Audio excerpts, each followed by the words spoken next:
Hi, Mark Robertson back with you on my site, Carrying Lawn Chairs. It's named after my book, Carrying Lawn Chairs, Youth Sports and Other Parental Mindsets. And you can get it on Amazon. You have to go to the actual book section, though. It doesn't come up on a general browse yet. And it's $2.99 for the ebook and just under $10 for the paperback. But I divide it into two parts. The first part has to deal with all the problems I have with organized youth sports for kids.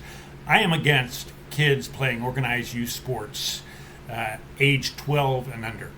The dirty little secret is they're not having fun. It's all about the parents and building up their self-worth. And parents who have low self-worth think their kids have to start at age 3 and play t-ball or they're never going to make it in the major leagues. Recent polls showed 75% of parents think their kids will eventually play professional sports. And don't want to douse any dreams, but it's a very small percentage that ever make it to professional sports. The Little League World Series, which I'm against as well, very few from the Little League World Series play Major League Baseball. And I just see so many problems with organized sports. Again, they're not having fun. We talk about Yogi Berra.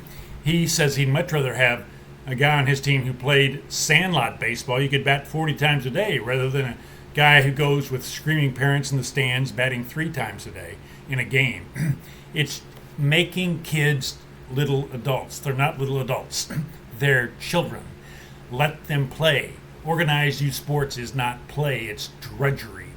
And I don't care how many parents say that's not true, it is. They do it because their parents want them to do it, and they want the love of their parents, especially the very young kids. And so they're confused. They don't want to be there. It's embarrassing that T-ball's the worst invention ever. It was invented so to teach kids to swing level. Well, it's always about the future. We got to get them to swing level so they'll be able to hit when they get older, and then older, and then older. It's all about the future. Enjoy the present. And organized youth sports does not enjoy the present moment. The second part of the book deals with all sorts of other issues related to young people and all of the things thrown at them, from perversion to government schools, to drugs, to promiscuity and everything else they have to overcome from the lies of the left and many people who do not have their good intentions in mind. And today we're going to talk about a subject that I can relate to.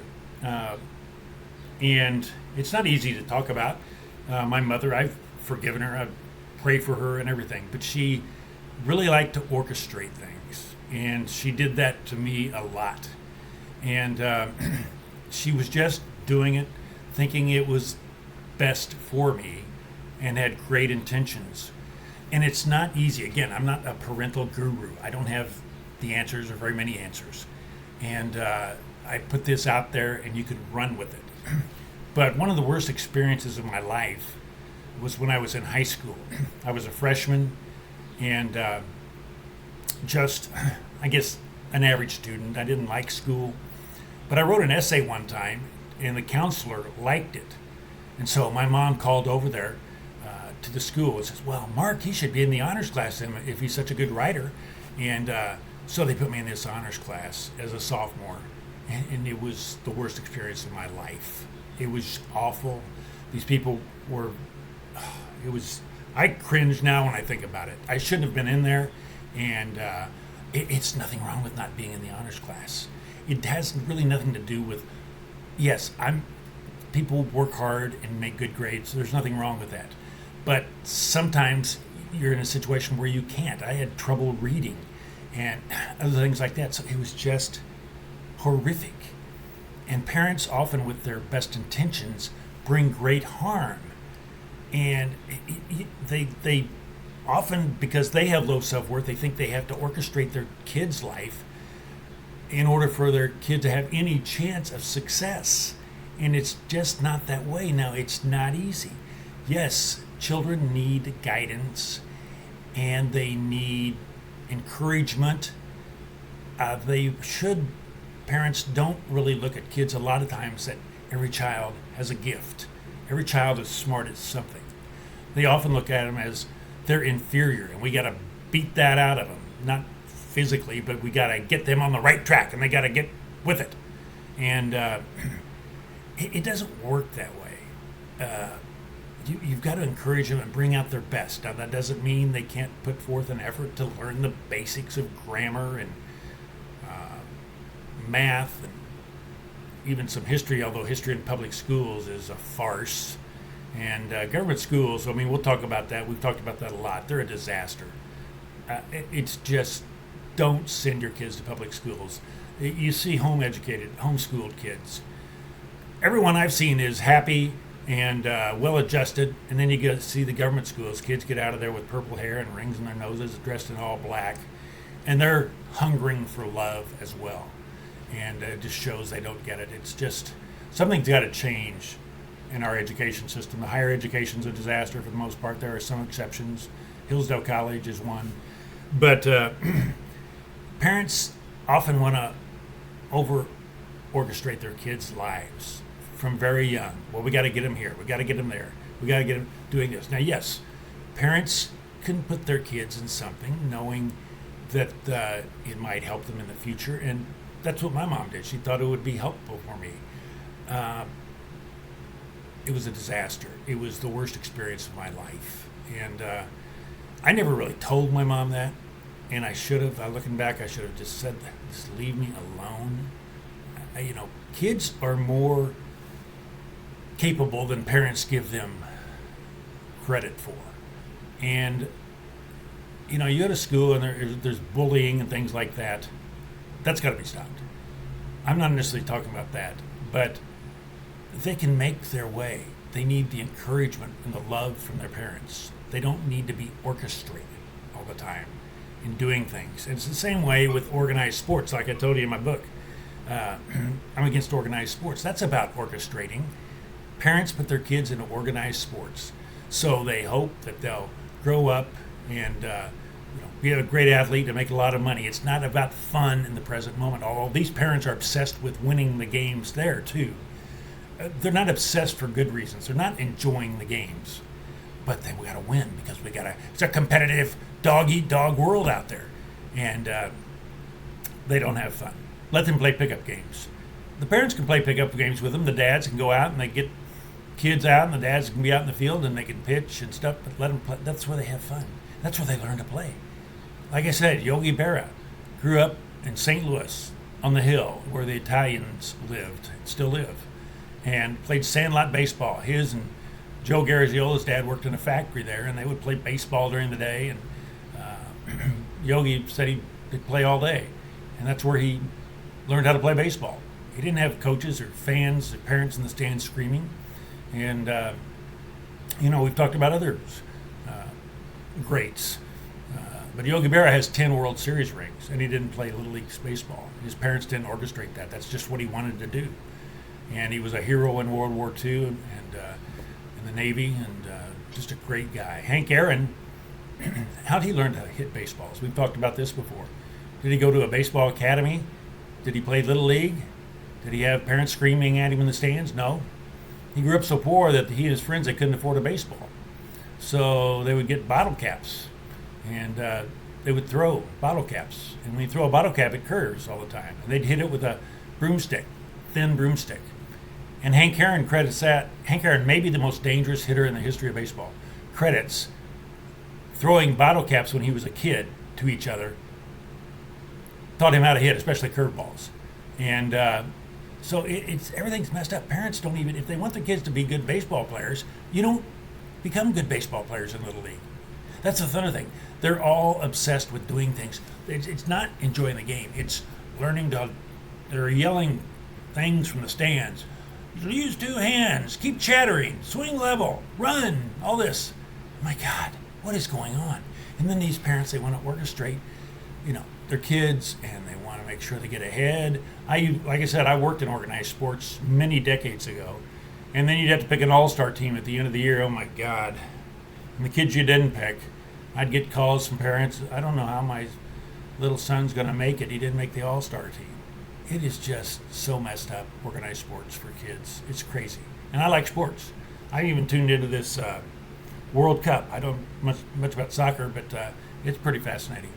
And I noticed the crowds, there was a game in Canada, they're not very good crowds in the stands. I don't know what the deal is up there. Or, what's going on. But anyway, that's basically what I'm talking about today. Parents want the best for their kids. Parents have a lot of issues, most of them themselves. And most of the time, what they do when they're orchestrating is they're trying to overcome how they feel about themselves. They think, oh my God, we're not going to make it in this world, so we got to get our kid, if he has a chance to make it, we got to get him in the honors class. And you got to do this, and you got to do that. It's nonsense. I actually think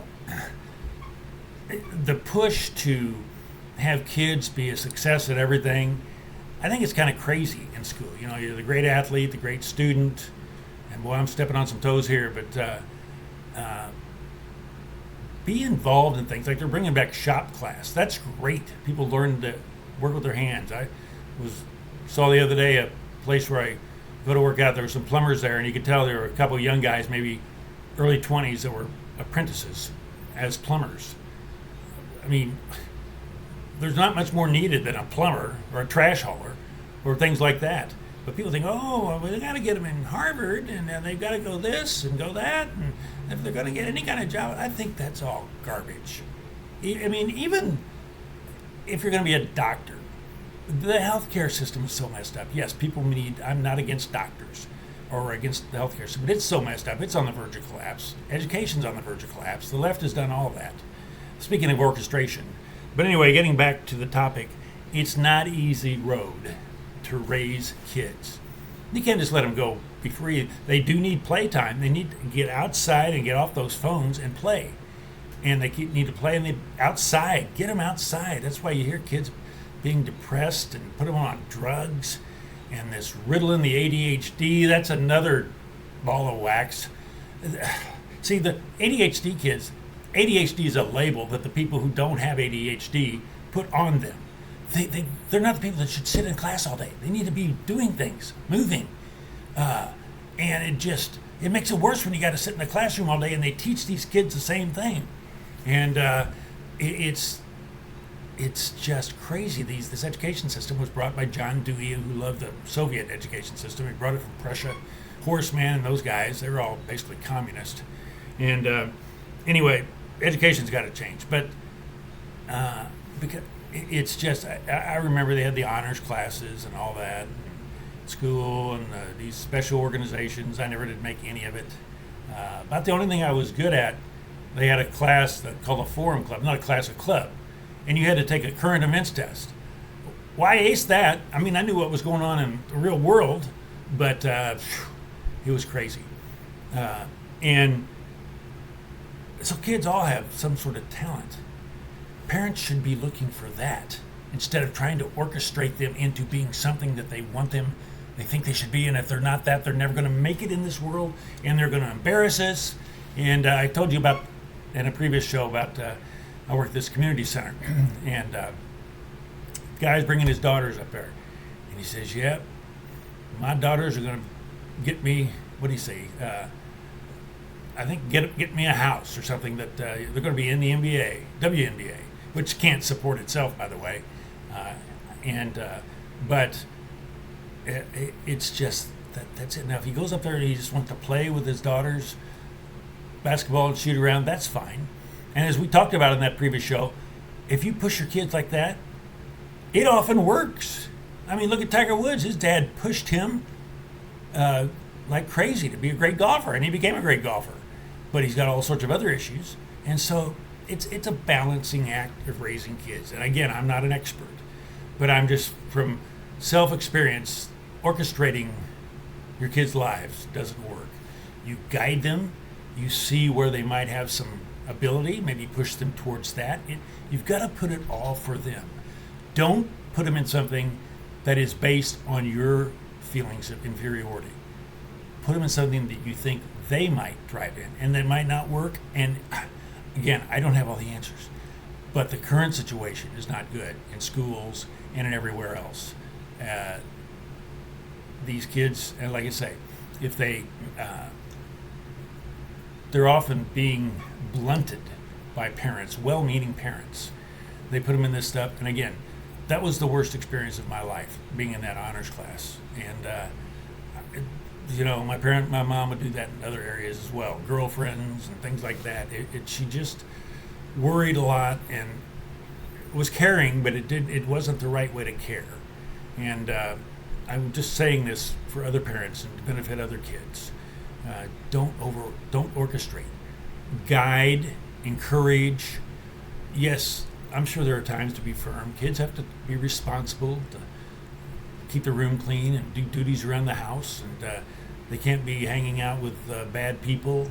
And again, government schools have got to go. Of course, I went to a Catholic grade school, and there were many problems there.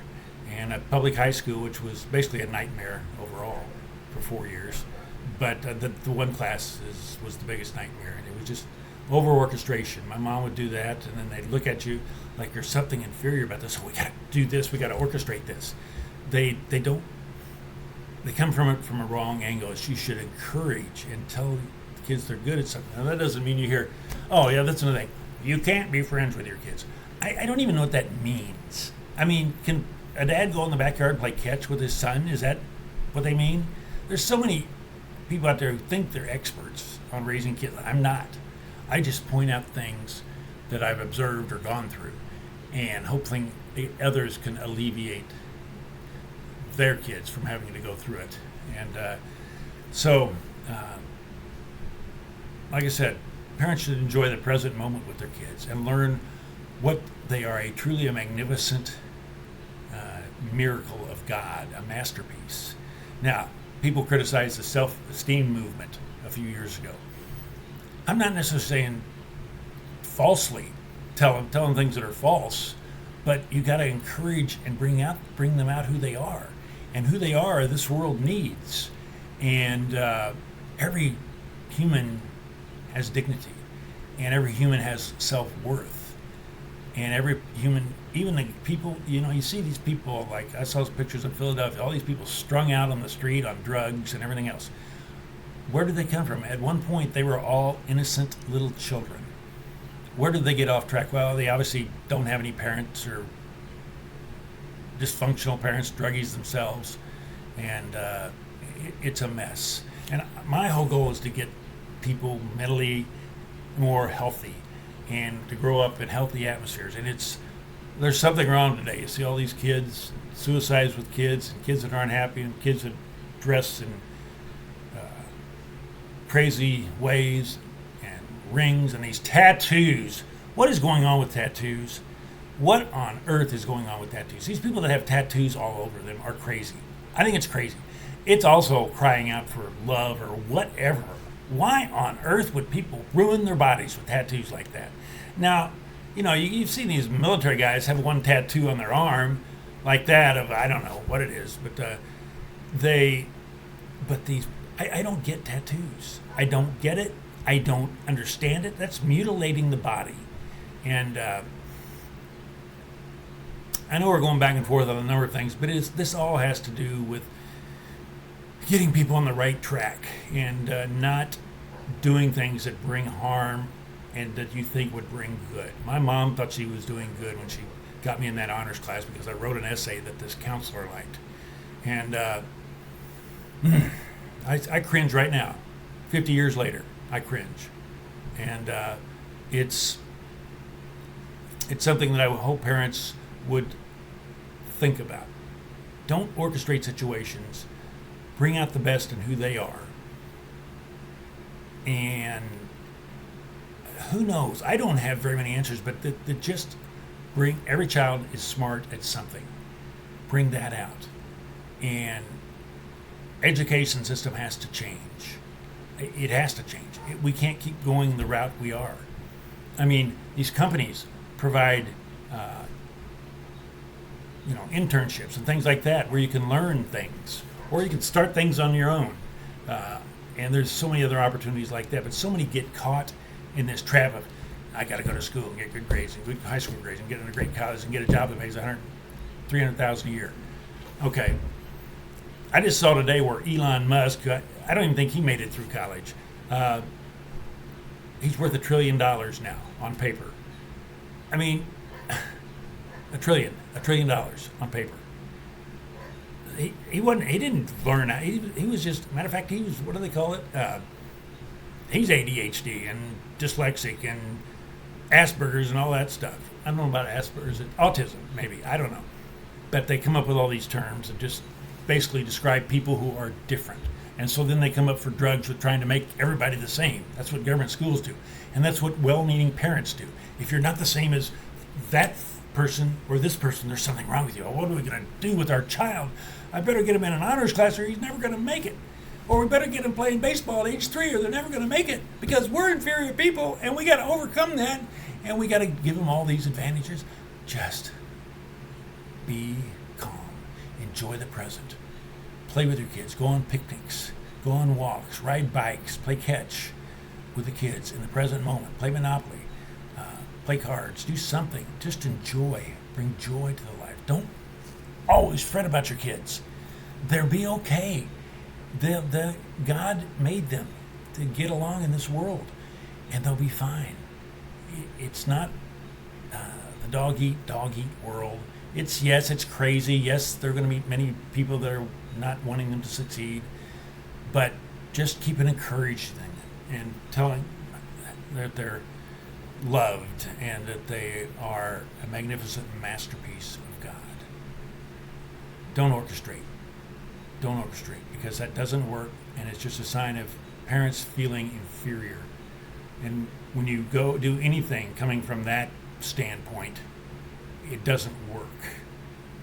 And they feel inferior because their child, they think their child's inferior, so they got to do all these things to orchestrate them, making them not. They're not inferior right then. They're great. They're a masterpiece. Yes, you got to learn responsibilities and basics, and it's not easy. But people they're different. There are people that treat everybody that they're just a vessel, and you got to work hard to be here to make this. And I'm not against working hard, but that means different things to different people. And I could work as hard as I wanted to be an opera singer or a diamond cutter or a watchmaker, something real meticulous. I couldn't do that. Or an accountant. Yeah, I couldn't do it. So find an area you can do and move towards that, and realize that you have individual talents. The Colby Concept is a good place. Check that out. I have nothing to do with them, but they have the Colby Index, and it really does show people are different and have different skills and abilities, and nobody's inferior. We're all just different. We have different talents and different things like that. So we got to get to that point. We got to realize education has to be individualized, and we got to get there to bring out the best in the people. And parents, don't orchestrate. So we thank you for joining us this time on Carrying Lawn Chairs. We'll see you next time.